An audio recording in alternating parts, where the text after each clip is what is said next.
I gotta say, my favorite part about YouTube and being a YouTuber is not all of the trendy content that fills this space. There's plenty of that, but over the years, YouTube has collected so much valuable information that it's pretty much become the encyclopedia for video. So at this point, you know we're all coming to YouTube to learn anything. But one thing I thought was missing, especially in the food space, was how to pick the proper stovetop or range. And as a pro home cook, you're gonna be making that decision at some point in your life, or maybe you just want more information on the range or stovetop that you're using. And I feel like I'm uniquely qualified to make this video because one, I'm a good cook, which is definitely important. I know what I'm doing, but more important than that, I have an induction burner in the studio. I have a gas burner at my house, and then at my in-laws place where I cook at all the time, they have an electric stovetop. So I've used these stovetops and I am very used to the way they work, the pros and cons, and that's what we're going to be covering today. All of the elements of these stovetops, what makes them great, what makes them not so great, so you can make a proper decision on the perfect stovetop for you.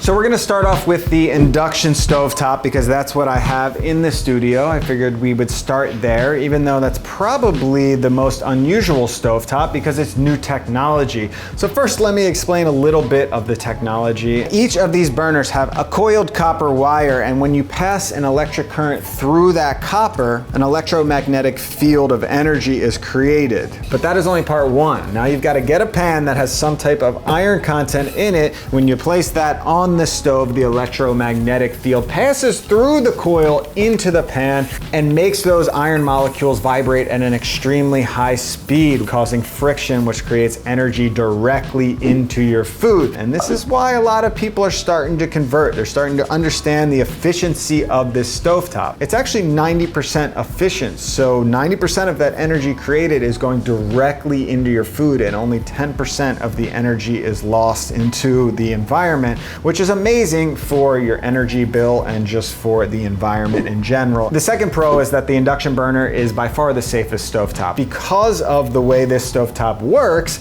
you're not actually creating heat in the stovetop. So if I touch the stovetop after a pot comes off, it's only gonna be slightly hot from the residual heat built in the actual pan. So if some food falls on your burner or even a towel or a paper towel, it's not gonna burst into fire. You don't have to worry about that. At least for this stovetop, I can't guarantee that for all induction burners. But another feature that's really great for safety is that when you take your pan off the actual burner, the induction stove senses that there's no pan there, there's no energy transferring, and it will shut off automatically, which is amazing because I know I'm guilty of leaving a pan on the stove from time to time. It happens as a cook, at least with this brain right here. And just having that peace of mind that as long as a pan is not on the burner, I would be all right. The next pro, which is another reason why a lot of people are starting to look at induction, is just the ease of cleanup. We all know how difficult it is to clean a gas stove with all the things you got to take off and the nooks and crannies.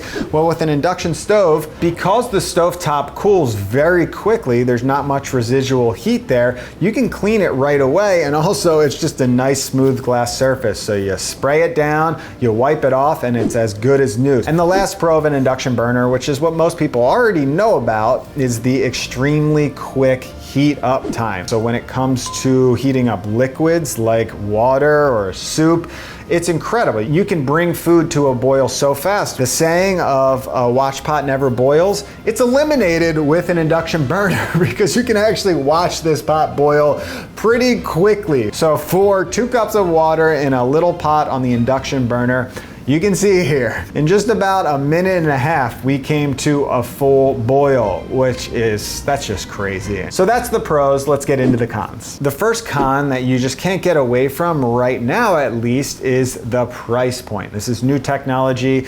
With all new technology comes a higher price point. Hopefully that will decrease over time. Another thing that's pretty annoying, especially for someone like me who films a lot in the kitchen, is a weird buzzing noise that happens when you put your induction on high heat. And I've seen a lot of people write in about this, so I think it's a generalized thing that happens with most induction burners that they just need to figure out. When this thing's on low heat, it's totally fine. But when you crank it up to a high heat, you run into this weird buzzing noise. Hopefully, like, those magnetic fields aren't going into my brain and it's just a noise. I can deal with that, but it's still annoying, especially when it comes to filming. So if you want a perfectly quiet stovetop, induction is not for you. The next con that scares a lot of people away from induction are the specific pots and pans that you need. So like I mentioned earlier, you need to have some iron content in your pots. So pots that have 100% aluminum or 100% copper, they're not going to work on this induction burner. But I can say that most new pots and pans on the market, they're making them specifically to work for induction because induction is getting much more popular. And also enamel pots, cast iron pots, those heavier pots, they're gonna work fine on this. So don't let it scare you away, but if you have like a specific set of pots that you just love and you don't want to get rid of them or you don't want to buy new pots, well then maybe induction is not right for you. So the last con, which needs to be resolved immediately. I can't speak for all induction burners, but I certainly get some hot spots, especially when I'm cooking at a high temperature. What I've noticed is that the middle of each pot or pan gets more heat, which is a bummer because when you're cooking, you want that nice even heat. It's such an important part of getting great results with your food, especially at high temperatures when you're cooking something like meat, or say I'm frying up a flatbread. I don't want it burning in specific spots, or a pancake. I want it nice and even. So that needs to be resolved to really get this thing to the next level.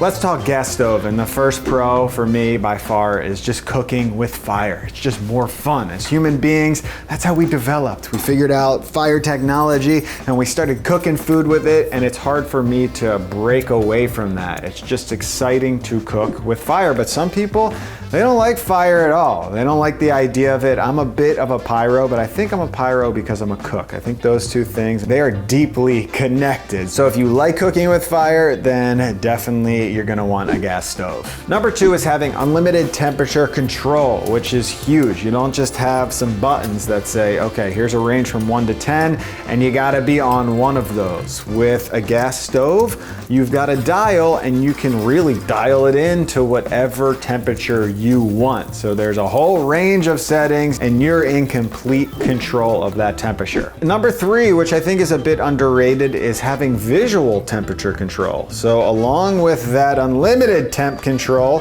well, we can actually see what is going on. You can get on that stove even if you've never used it, and you're still gonna be able to dial in pretty good because you can see exactly how big or small that flame is. When you're cooking on an electric or an induction stovetop and say you have a button that you're clicking, there could be some lag time. Since you can't see that flame, you don't know exactly how long it's taking to change temperatures. And when you have that instant temperature control and you can just turn it and boom, right away, the temperature is changed. That helps with consistency and cooking results. You know exactly where you're at, you can adjust in the moment, and you can feel confident with that adjustment. The next pro is that you can use any pot of any material and also any shape, and it's the only stovetop that can do both of those things. If you have a gas burner, that flame is going to hit your pot no matter what shape it is. So if you have a wok, for instance, and it comes to a point, well, you can still cook on a gas stove, or if your pot is rounded, a gas stove is really gonna be the only way to cook with a rounded type pot. The next pro is more of a personal preference. I can't guarantee this one for all gas stoves compared to other stovetops, but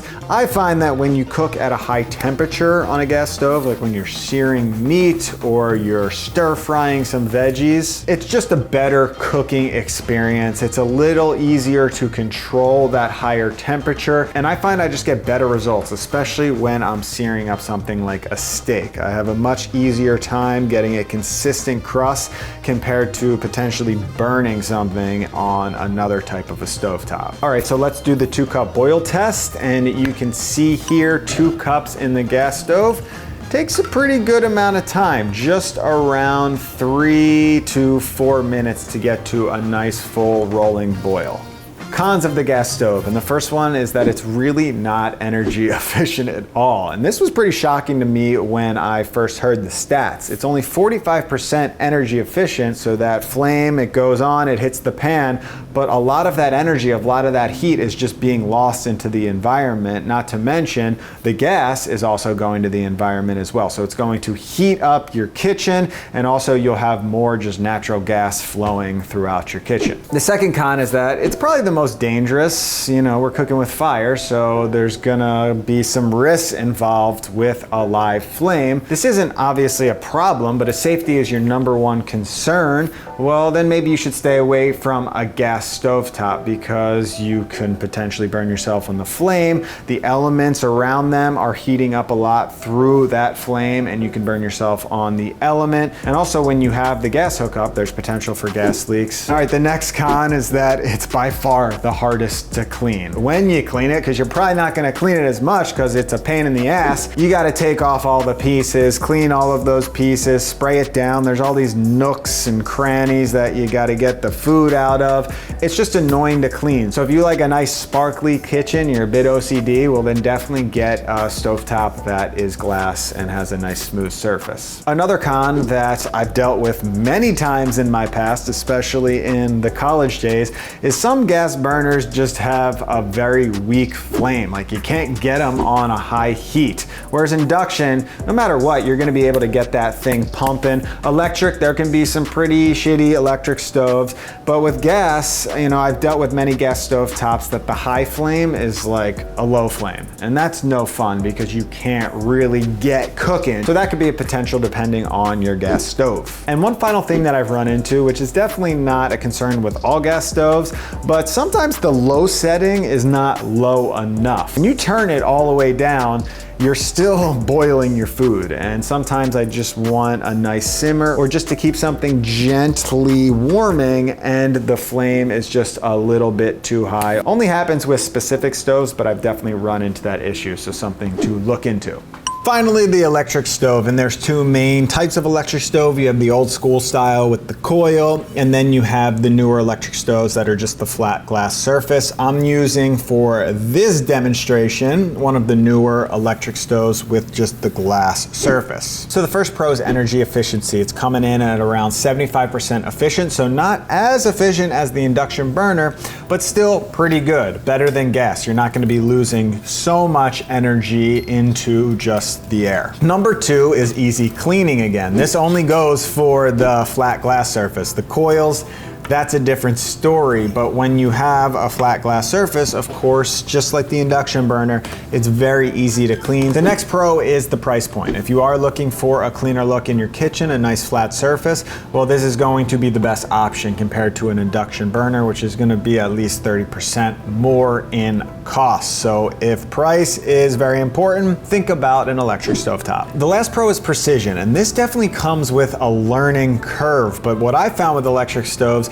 is that over time, I start to master them and it becomes pretty easy to use and very precise. Whether you have a dial from 1 to 10 or whatever it is, you start to really tune into those numbers and you know exactly what they're gonna get. It's kind of like a shower, where if you're using a shower for the first time, just a smidge to the left is gonna like be steaming hot, but eventually you learn exactly where your shower head needs to be for the perfect temperature. That's how I feel about electric stoves. Over time, you can get a really nice, precise cook from just tuning in and using it over and over again. So moving on to cons. Electric is generally the slowest heat up time. It just takes a lot of energy to get something very hot. You can see the 2-cup boil test. Yes, it came in at the worst time, which is pretty standard for electric stoves. So if you want things to heat up very quickly, electric stoves are not the way to go. The next con is a slower response time. So for the gas stove, we had the exact opposite, a quick response time, but when it comes to an electric stove, when you are dialing in those numbers, sometimes it takes some time to kick into that proper heat, which can be a bit frustrating depending on the stovetop that you're using, but I don't love waiting for that heat to kick in. I like that instantaneous response time. So the next con is that you need flat bottom pans. So a pan like this, it's rounded on the side, and then the bottom is completely a flat surface. So if your pan is slightly warped, you're gonna run into a lot of issues because you don't have that flat contact, that full surface area contact, and you're just gonna be losing a lot of energy from the burner. So flat bottom pans, mandatory. They sell a lot of these types now, which is great, but of course it's nice to not need a pan that has to be flat. When you're cooking at really high heat and you can't see what's going on and you have that slow response time,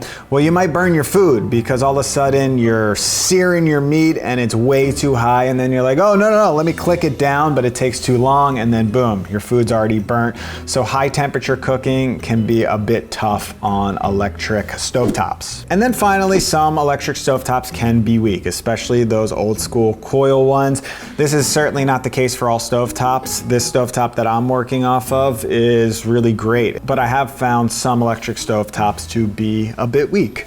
So maybe you clicked on this video because you're currently buying a stovetop, or maybe you just want more information on your current stovetop. Again, these are just my opinions, my thoughts, information I've collected over the years. Well, if it really came down to it, I would be cooking outside over real fires, but that's not realistic. So I think it would go gas, then induction. Induction has so much potential. I love this stove for so many reasons, but I feel like they just need to work out a little bit of that technology and just keep going. And then electric for me is number 3. But if you're interested in the cheaper ranges in stovetops, maybe you want to go with electric. And make sure you comment in below with your own thoughts. I'm sure you have your own opinions from stovetops that you have used. I want to see that information in the comment section. And if you like this video, click on this video right here. I put the Breville Pizzaiola to the test. It's another tech video, that thing back there. And I tested it out to see if it was the greatest pizza maker ever. So check out that video to see the results.